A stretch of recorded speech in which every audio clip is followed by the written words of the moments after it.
You're listening to the Spirit Podcast.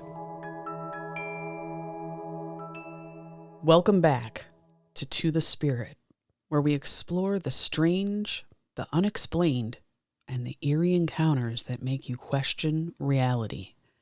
I'm Beck, your guide into the unknown, and with me, as always, is my fellow explorer of the weird, Rachel. Hi, Rach. Hello. What's going on? What's new? Okay, well, first I got to touch on the fact that the Schumann resonance has been off the charts. Here we go with the Schumann resonance again. Okay, all right. We had 2 blackout periods. Don't know what the heck was going on, but I guarantee everybody who is sensitive has been having migraines, digestive issues, sleep issues, and it's just really crazy stuff. I bought the app so I can constantly follow the Schumann resonance now. So when I'm feeling like what's going on, I can check it and it's always aligned. Now, for people that don't know what the hell the Schumann resonance is, what is it? It is essentially the Earth's heartbeat. Okay. And when you say it's blacked out, explain that to our listeners. So the graph that they show, it'll have lines in it. Like an earthquake graph, kind of? Kind of, yeah. Okay. And it'll be different colors. And if there's white, then that's a lot of energy bursts. Sometimes it just goes black and there is a black gap. What does that usually mean? From what I gather from the people who are really Into the Schumann resonance. really into it, Yeah. they will say it is a massive surge. There are speculations that they are running up CERN. Oh. And it is causing a freak out on the Earth's frequency. A lot of times I think there's geometric storms, solar flares, things like that also uptick the Earth's energy force. And we're sensitive to it. Makes more sense, but hopefully we're going to be getting a Schumann resonance expert here to really break it down for our people, right? I'm really excited about that. Yes, Okay. that is in the works. It's in the works. But right now, psychic energy is just really intense. And I've been experiencing a lot of things. I've been hearing a lot of messages from spirits. I've been having the most vivid dreams. And we've talked in past podcast episodes about what 444 and the connection of my mother is. Right. So yesterday, it was the first nice day that we've had up here in New York. And I pulled in because I had left. I came home and I'm like, you know what? It is beautiful. The energy's been crazy. I'm going to go take a walk outside. I'm going to connect with nature. I'm going to ground myself, not even put in headphones. I'm going to listen to the birds and the wind and everything. I'm just going to completely be At one. Yeah. And soak up that sun. Exactly. That we never get here. Just in pure mindfulness state. I walk around my cul-de-sac and I'm coming down the street. Now, I will say that it was last year for my birthday. I'm a Pisces and I bought myself a really nice aquamarine stone pendant. You're a March Pisces. That's aquamarine. I'm a February Pisces, which is amethyst. Oh. But I like aquamarine better, actually, even though I like purple, but blue is my favorite color. So I bought it and worn it, and then I lost it, and I could never find it. Damn.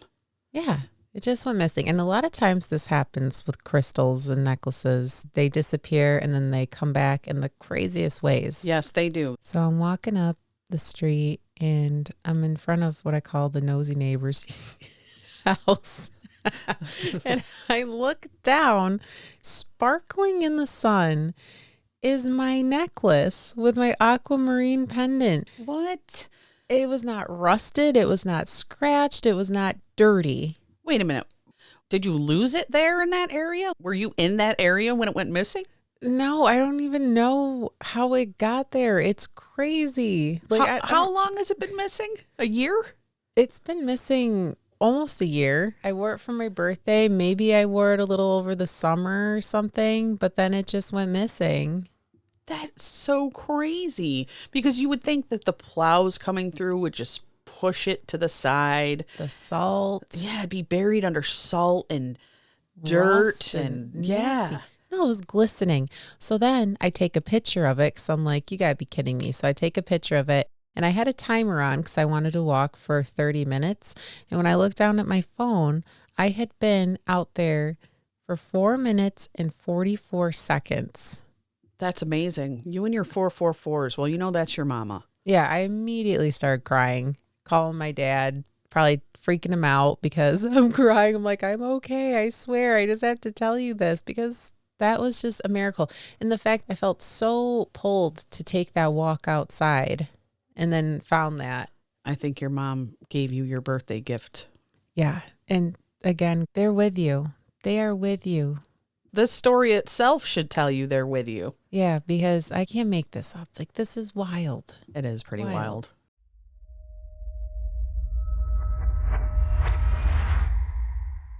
Well, today we're diving into one of the most unsettling topics yet. Creepy things children say. We all know kids have wild imaginations, but sometimes they say things that are too specific, too uncanny, and way too paranormal to be childhood fantasies. Stories of past lives, which we've talked about before. Mm-hmm. Unseen friends, ghostly premonitions. Some so chilling, they leave parents and listeners alike completely rattled. Throughout this episode, we'll be sharing real-life accounts of children who have said miraculous, unexplainable, and downright terrifying things. And Rach, get ready, because I'll be asking for your thoughts along the way. Oh, I'm so excited. If I had kids, this is the only benefit is to like hear all the scary things that they see and all the ghosts. All the parents are like, this is the only benefit? Yes, this is the only benefit for me. I love you. Well, here's one that'll send shivers down your spine. A little girl, just 4 years old, began talking about her other grandmother, one her mother had never heard of. When asked to describe her, she gave details eerily similar to the mother's grandmother, who passed away years before the child was born. Even stranger, the girl described a locket the grandmother always wore, a locket that had been buried with her. Grandma's hanging out with her great-granddaughter. See, I didn't think it was that creepy, but some people would find that scary. For us, Oh, yeah. We'd like to see grandma. I know other people have had experiences like that, and they are terrified. And I'm like, that is your grandmother. I know. That's your mother. It's not scary. I know. And especially if you love and miss them that much, it would be such a blessing to see them. It would be so exciting. Do you think that kids are more connected to the spiritual world than we are?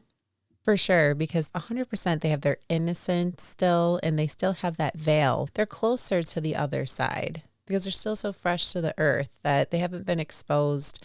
They don't understand what our worldly ideals are yet. Some imaginary friends are harmless. Others, not so much. One mother recalled her child suddenly refusing to go downstairs, trembling at the top of the staircase. When she asked why, the child whispered, The angel man is there. He says he wants to take you away. No one was there, but the feeling of being watched never left the mother after that day. Now that's unsettling. I got goosebumps. Have you ever heard children mentioning angelic figures that don't seem so angelic? Well, angels, no. Start off by telling you a couple little stories about my cousin when he was a baby. And he is in no way into paranormal stuff now. He's a football player. But when he was little, we were going through a photo album and there was a picture of my grandfather's uncle. And we're telling him who people are. And he's like, Yeah, he's standing right over there. points to the corner of the room. Okay. And we're like, no, he's not. He's like, Yeah, he's right there. Right over there. and we're just like, all right. And there was another instance where my grandfather has one of those photo collage blankets, and he has it on his wall in his room. And my mother and my little cousin, he was about 3 years old or something, but they were looking at the pictures and we're like, oh, that's Grandma, that's you, and that's Rachel. And then he points to an empty spot and he goes, Who's that? what? And my mom was just like, okay, we're done. It's interesting because when my grandmother was getting close to her death process, she was having picnics with her sisters that had already passed. And she'd say to us, oh, I had a picnic with my sisters. And we would just sit there looking at each other like, what? But closer to the veil, just like children, I think. Mm-hmm. And some people, I've had clients that tell me about people who are experiencing that. And sometimes I think that they think they're just losing it or whatever. And in my head, I'm like, no, they're getting visited. They're traveling. They're going places and they're getting ready to transition. Hey, Spirit Seekers. Enjoying the show? Make sure to like, follow, and subscribe to the Spirit. If you could you leave us a review on Apple or Spotify and share the love? We drop a new video every week over on our YouTube channel covering paranormal, conspiracy, high strangeness, and more. Have questions or you want to share your own spooky story? Drop us a line at tothespiritpod@gmail.com. Stay spirited.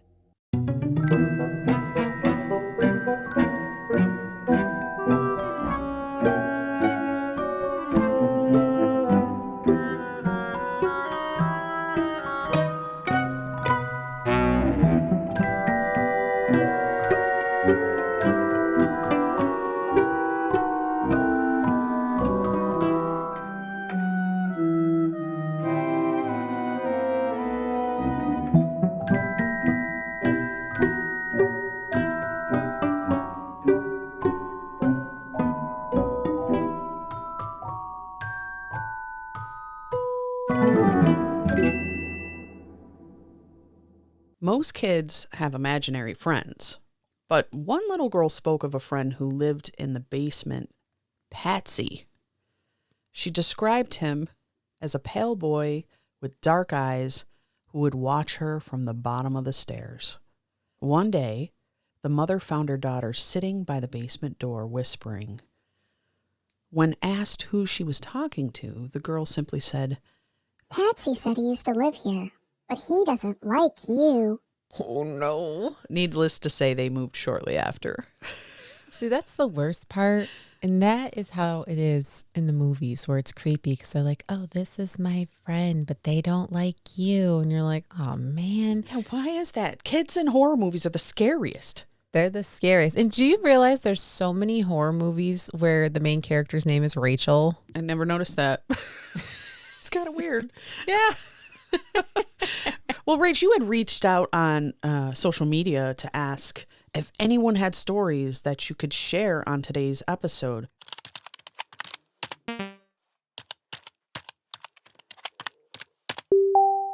Right. So the first story comes from Megan.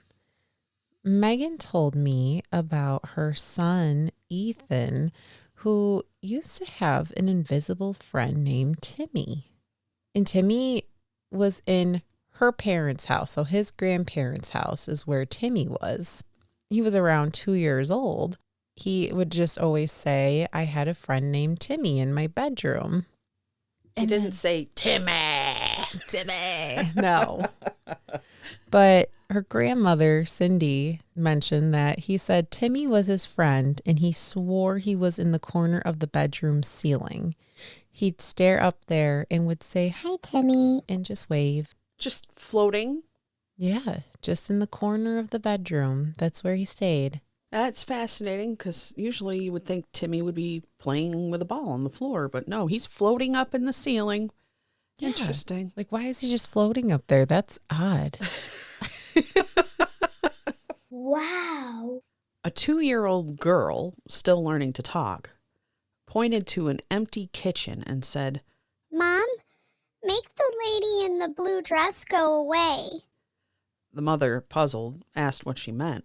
The girl repeated, She's right there. She says she wants to talk to you, but you're not listening. The family never kept a blue dress in the house, nor did they ever find out who the lady was. Spooky, spooky, spooky. So this is a story from Chris, who told me about an experience he had with his daughter. Chris was driving by a cemetery, and his daughter, she was probably around the age of 3 or so, old enough to talk. I'm not good with kids and ages. And Yeah, some kids don't talk for a long time, so you just never know. Yeah. But yeah. she was talking age. I think she's like 6 or 7 now, so it was a few years ago. So they're driving by the cemetery, and she's in the back seat, and all of a sudden she's like, Daddy, tell him to go away. Tell him to go away. and he looks back and he's like, "Who, sweetie?" And she's like, The man. Tell him that he needs to go back to his wife and his baby. Can't you see him? Where did she see him? Just hanging out in the cemetery? like he was in the car. Oh, he was in the car with them? Yeah, he hopped in the car. Oh, a hitchhiker. Man. While they were driving, he jumped in, huh? Yeah. Wow. To be a ghost. And he obviously was telling her about his wife and his baby and yeah. Oh, Rach, we're getting a call. Thanks for calling to the Spirit. What's your name and where are you calling from? I'm David. I'm calling from upstate New York. Hi, David. Hi, David. You have a story, something unusual that happened with a child? Yeah, it was me when I was a kid. Oh, okay. Do tell. I will say up front that a lot of this is told to me because I was so young that I'm telling this somewhat secondhand. I only have vague memories. But when I was a very small child, my parents bought a house that was still furnished. I don't remember if it was a situation where it was a foreclosure or if it was an estate sale or whatever it was. But my father, who, if you knew him a little bit, you would actually expect him to be quite the ghost skeptic. You wouldn't expect him to speak of ghosts. He just seems like a more rational person. Not that I'm saying ghosts are irrational, obviously, but that's just the air that he would normally give off. But he always talks about the house and how creepy it was. And one of the things that kind of started it off as red flags was when we bought the house, it was full of religious statues, like the Virgin Mother and all these other Catholic and Christian objects were all throughout the house. And it was oddly lit, like the way the windows were formed, and especially in the attic, there was this pink tinted window that cast this really eerie light. Ooh. And when we first moved in, everything of the previous owners was moved either up into the attic or into the basement. So my parents had packed up a lot of their stuff and put it into the attic. That's where most of those religious memorabilia went. And then there were some personal possessions that were already down in the basement. And over time, while we lived there, I formed an imaginary friend. And my friend, his name was Frank. And Frank and I only ever talked in one place. And I was probably 2 to 3 years old during this time, so I always looked up when I talked to Frank. It wasn't someone who was on my level. I wasn't eye contact, so my parents always thought that was a little odd because I wasn't just talking straightforward like as if I was talking to someone I would have met at school or anything like that. It was definitely not a peer. I was talking to someone taller than me.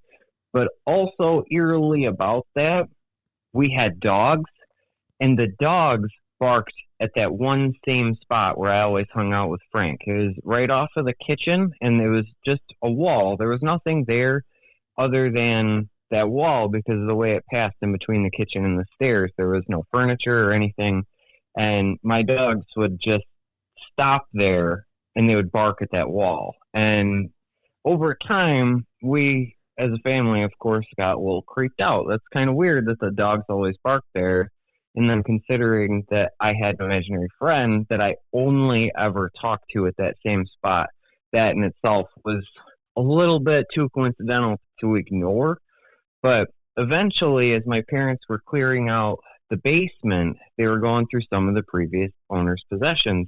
and they were emptying cardboard boxes, seeing what's in them, and they found this silver tin or silver plate from a wedding from years prior, like long before we moved into the house. It was so old. They didn't have dates or anything, so we don't know if it was the people who owned the house before us or how long those objects had been in there.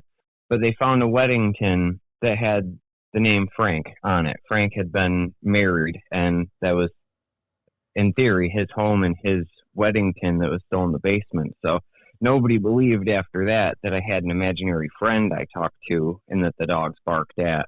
We knew that must be Frank. Wow. Whoa. I was going to actually ask you if you made the name Frank up or if he actually told you his name was Frank, that you can remember. I know you were little. See, I don't remember, but I'm pretty sure he must have told me because that was his name. I have no doubt in my mind that was Frank. Now, this one takes a bit more speculation to add into it. We don't have the records that really track to it, but the area that we lived in used to be fields, and it was farmland and mostly just vacant. Decades before we moved in there, the houses were being built. And Frank L. Baum, if you've heard of, he wrote The Wizard of Oz. Oh. He used to live in that area. We don't know. We don't have any of those objects from that basement anymore. The house might be cursed because we also were foreclosed on while we lived there. So we don't know if that's who Frank was, but we at least love to believe that field there may have inspired the poppy field in The Wizard of Oz, and that my best friend when I was in diapers could have been Frank L. Baum. Have you ever seen a picture of Frank L. Baum? And if so, did it strike any chords with you? It is not something that I can say I looked at that and was like, oh, I know him. I have seen pictures, but I can't say. I wish I could say like, oh yeah, that was definitely him, but I don't have enough recollection. Now, when he presented himself, was he young or old looking? I know you're reaching way back, but... Yeah, the impression that I've always had was that he was old, but, you know, at that age, my mom was 20 years old and she was old to me too. Right. Okay. And then my other question is, was he benevolent? Was he kind? Did he offer any kind of advice, or did he play with you, or was he kind of scary? I always just hung out with him and giggled. It was always jovial. It was never a negative air in the house. So even though like it was kind of creepy that the dogs barked at that spot, we were never uncomfortable with me hanging out there because I never seemed to be put off or disturbed. Oh, now when did Frank disappear? When do you remember just not seeing Frank again? Do you remember how we moved out of that house? Oh, so he was kind of tied to that house. I think so. Something about that specific spot, maybe. I have theorized. I don't have the blueprints to the house, but I do wonder if, because of the way that wall was, from what I do remember, that might have once had a fireplace there. So I wonder if maybe that was somewhere where he might have sat and read or wrote, because I feel like that's where a writer would hang out. Yeah. Right by the fireplace, and the way that wall jutted out right there, I do think it makes sense that there would have maybe been a fireplace that was built over as more modern homes were built with, you know, electric and gas heat. That's such a cool story. Yeah, a nice ghost. Yeah. It's nice to hear a ghost that's nice and possibly famous. Yeah. It's sort of creepy because the dogs were creeped out, but it involved both kids and pets. So I always believe them better than I believe adults. If kids see something that I don't, I'm way more likely to believe it than when an adult says they see something that I don't.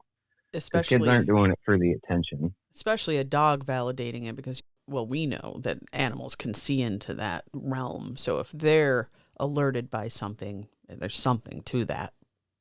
Yeah, they're like, this dude doesn't even fill my bowl. What is he doing in our kitchen? Well, Dave, thanks for calling in and sharing your story with us. We really appreciate that. Yeah, thanks. Yeah, thanks for having me. It's always nice getting a call from a listener. Very refreshing. One of the creepiest kinds of stories comes from children who recognize people they've never met. A little girl once laughed at a picture of her great-grandmother who had died years before she was born. When her uncle asked why she was laughing, she simply said, "That's my special friend. She sings to me at night when I can't sleep." No one in the family had ever mentioned the lullabies that great-grandmother used to sing. Do you think there's a connection between young children and deceased relatives? And if so, is it comforting, or do you think it makes it more eerie? I think it's really comforting, and they're still family. Just because they're not in this realm, they're still with us, just in a different way.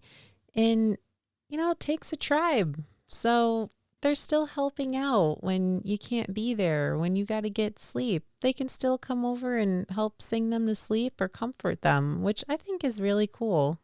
And if the kid isn't scared, Right. that's even better. And it's nice to have a couple nice stories like what we had from David and the story I just told.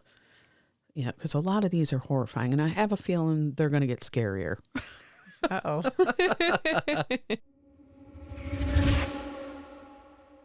A 4-year-old girl began waking up, screaming, terrified of her closet. I told you these are going to get worse. When her parents asked what was wrong, she said, "The man without the head keeps waking me up at night." Yikes. Thinking she was having nightmares, they reassured her it was just her imagination. But one night, they heard a crash in her room. They ran in and found her hiding under the bed, trembling. When they asked what happened, she whispered, "He was standing right there, but now he's gone." What would you do in that situation? Because I'd be putting the house on the market immediately. Well, I might be having a professional come in, especially if it was somebody not like myself. I would see if I could hire some sort of paranormal investigator to come in, or see if someone could bless the house or cleanse the house or figure out why this person is there. How would that phone call go? "There's a headless man in my daughter's closet." I mean, if you're calling a paranormal investigator, they're going to be like, "Oh, okay. Oh, yeah, those are run-of-the-mill, the headless men. They're always Yeah. at the closet. The headless men." So that brings me to some testimonials from Jessica. Jessica shared that when her daughter Emily was younger, she's 10 now, but she still remembers, she would run scared as hell from the kitchen and say there was an old lady telling her to get out of the kitchen. Ooh. After talking to her daycare teacher about it for a bit, she found out that the house was owned by her daycare teacher's aunt and uncle before they moved into a nursing home and later passed away. She said it was something her aunt would definitely say. There was also a time when Emily said there was a boy in our front yard, but he was missing a head. Oh, here we go with all these headless ghosts. She was mad that her mother couldn't see him.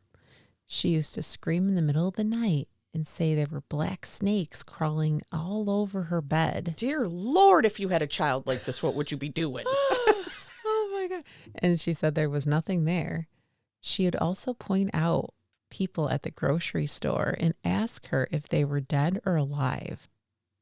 I'm wondering, do you know this person that wrote this? I do know Jessica. Okay, Yes. and how old is her daughter now? So she's 10 now. Is she still doing this? Well, she said she's grown out of it now, Okay. but definitely creepy. Although there was only one set of owners to this house before they bought it, she's heard what sounds like a man just having casual conversation in the basement. And her dog will also sometimes stare at the wall and just bark, just like what David was saying about his experience. It sounds like her daughter might have a little bit of the shining. Yeah, very, very sensitive. That's a lot of things to experience as a child. That's a lot. Seeing spirits is one thing. I saw spirits and stuff when I was a kid, but seeing a headless spirit, that is so creepy. Yeah, I don't think I'd like that. Oh my God. I'll bring it up a little bit here. One child around 5 years old suddenly told their mother, I had another mommy before you. She was really mean to me. Ooh. Maybe I'm not bringing it up. I lied. When asked what they meant, the child continued, She used to hold me under the water for a long time. But then I came here instead. Holy shit. Oh my God. the mother was stunned and she had no idea how her child could describe such a thing or why she even spoke of it so casually. Reincarnation, residual trauma. I mean, this is terrifying on multiple levels. Wow, that brings me back to our past life episode of kids. Remember being murdered? Like, why do some kids retain that? I don't know unless they go through the cycle. Like, what, did they just get pulled up and then shot back through? I'd use that to my advantage. I'd be like, oh, you're mad because I won't let you be on your tablet 24 hours? You know what? Your other mother drowned you, okay? Oh, I'm making you eat broccoli? Your other mother held you underwater. Yeah, she murdered you. Be grateful. Kids these days. Oh, boy.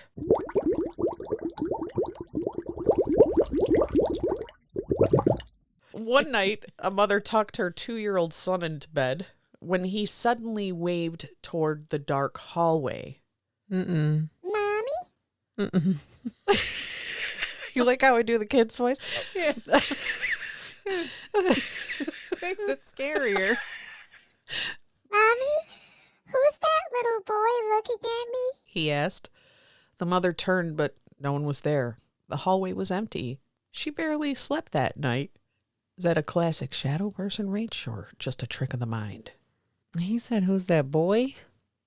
That's Little true. boy? He did say, who's that little boy looking at me? But it could have been a little shadow person. It could have been a little demon. Could have been a mimic. Could have been all the creeps. All the creepies. A toddler kept insisting on giving a quarter to the lady in the closet. Quarter?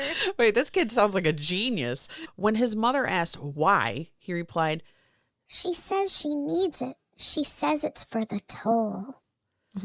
They had no idea what he meant until years later they learned their house had been built on an old road where travelers would pay a toll, including one woman who had been hit by a carriage right in that spot.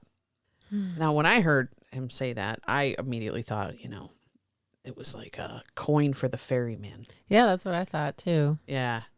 I'd be stashing up my quarters. That's right. Run out of Like, quarters. Mom, can we head up the laundromat? We need some quarters over here. Like, what happens if you run out of quarters? Yeah, what if you're like, I don't have the toll money today, miss. She probably turns into like the creepy librarian ghost in Ghostbusters. How Right. it was an old lady, but then all of a sudden it transformed into some hideous creature ghost. Right. I feel like that's what would happen if you didn't have the quarters. I'd be rolling them up. A little girl sat at the dinner table, staring toward the basement door. She suddenly looked at her mom and whispered, It's here. Oh no. The mother, uneasy, asked what she meant. The girl repeated, It's here. It's watching us. She never went near that basement again. If a kid told you that in your own house, what would you do? I'd really run out of the house. I'd be so scared. I'd be so scared. See, it's so much scarier coming from a kid. It is. And by the way, these stories are coming off of Reddit. So apparently these are real stories from real people and their kids. I saw a TikTok of a little boy playing with his grandma, and all of a sudden the boy points over and he's like, over there. Who's over there? And then he's like acting scared and stuff. Grandma's like, you're scaring me. Let's go upstairs. yeah. Doesn't she grab him and go right up the Yeah. stairs? Yeah, that's funny when grandma's like, yeah, okay, I'm scared now. I gotta go. Hey, you want some? A child casually told his mother one morning, we should make pancakes for Tyler, too. Confused, she asked, who's Tyler? The child shrugged. The man who sleeps in my bed when I'm not here. Nope, absolutely not. How do you even process that? Because I'm burning the bed at that point. Rach, you're probably making pancakes for Tyler, aren't you? I might. Well, I want him to like me. It'll make it easier. Yeah, but Tyler can't even eat them, so it's kind of a waste. What if he did eat them, though? Oh, that's even scarier then, because that's more than a ghost at that point. Slimer eats stuff. I get all my valid information from Ghostbusters, okay? Listen, Dan Aykroyd, they actually had a paranormal investigator. They were connected to him with the family. I don't know if you saw, he did a podcast and he talked about it. Well, Dan's psychic. He's psychic. And he never, I don't think he's ever actually seen a ghost, but he has had paranormal experiences and his family did. And they're really tied to it. So I feel like Ghostbusters is probably pretty accurate. Yeah. That is my source knowledge. I need to interject as well, is that I saw Dan Aykroyd on Joe Rogan. And I was a little pissed at Joe Rogan because sometimes he's in a bad Leo mood and he kind of just dismisses people more. And I know he's not into the woo-woo or anything, but I felt like he kind of gypped Dan in that interview. I don't know if you've seen it. Watch it if you haven't and see if you agree with me. Yeah, maybe that's where I saw the clip of him talking about the paranormal investigator and the family, but I haven't watched.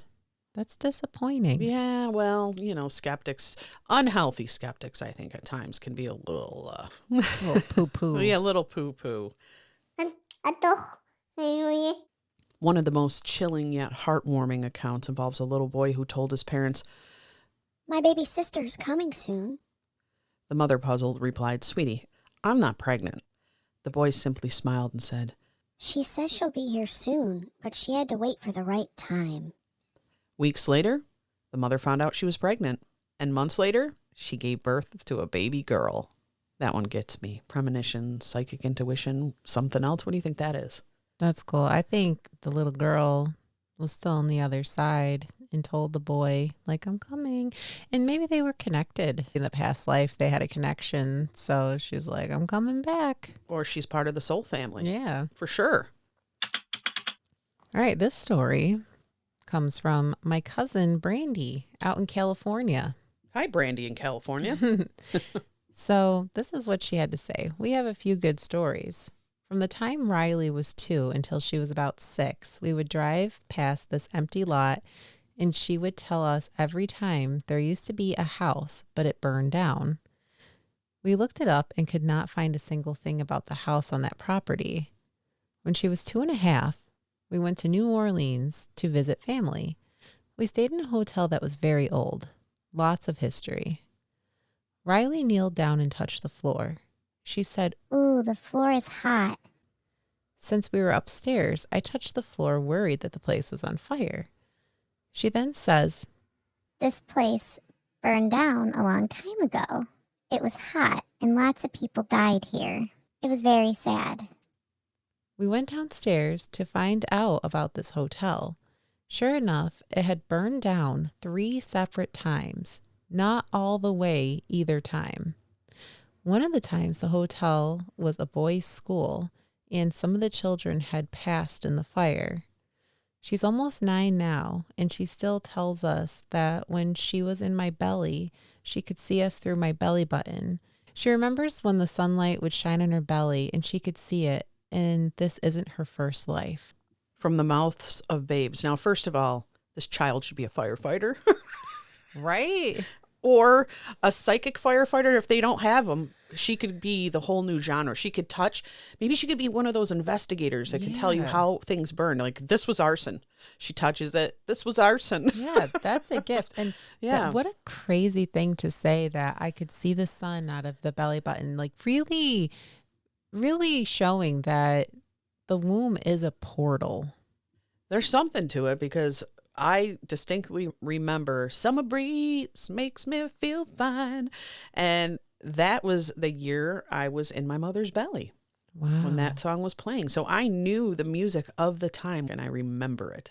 But that's all I remember. I didn't see little portals and light and stuff. Yeah, like just looking out the belly button. So if you're pregnant, Just be mindful of what you're doing. Oh, 'Cause yeah. the baby's watching you. And the baby hears you. Yep. This one is the classic childhood nightmare. Except, what if it's not just in their head? A mother began noticing her toddler avoiding his closet. When she asked him why, he'd simply say, The man in my closet doesn't want me to talk to you about him. Later, when they moved out, the new homeowners discovered an old journal hidden in the walls. It belonged to a man who had once lived there and had mysteriously vanished. In the walls. Yeah. I don't like when they don't want the kids to talk about them. That's the bad. Well, I think they're just scared. I think they're just scared. Some of them are smart and they whip out their phone and they put it up on TikTok, and the others are like, no, we're not going to talk about this. And then you have highly, highly religious people that just aren't going to believe this. And they're going to make the kid feel... just make them feel like they're crazy or something, or, then they have that trauma. So listeners, if your kids are noticing something or they see someone or someone's talking to them, like, acknowledge it, because it's a gift that they actually can experience this. So find out who it is, what it is. This is like living proof that there is an other side. And also, don't overly prod them. Don't push them to the point where they just retreat and they say, I don't want to talk about this anymore. But just be casual and just have a conversation with your child. I'm sure you could glean something from it. But I know most people listening right now are probably more in tune with this. So if they're talking to somebody, get your camera out, use the flash, take a little picture or something. Yeah, we'll feature it on our Beyond Files that we drop every week. Absolutely. I would love to thank our caller, David, and all the people and the friends and family that wrote in to give us these spooky or interesting stories about creepy things their kids have said or seen, for that matter. There's something about the innocent minds of children that makes their eerie statements all the more unsettling. Are they tapping into something beyond our understanding? Are they remembering past lives, communicating with spirits, or glimpsing into the unknown? Or is it just the way their minds process the world around them? Whatever the truth is, one thing's for sure. When a child looks you dead in the eye and says something terrifying, you listen. Thanks for tuning into To the Spirit. If you've ever had a child say something spine-chilling, miraculous, or just downright unexplainable, we want to hear from you. Send us your stories at tothespiritpod@gmail.com. And as always, stay curious. And maybe keep a nightlight on. To the Spirit Podcast. Supernatural Science I'm ghost. Psychic Mystic Spirit. Divine Source Heaven. The dead. It's magic.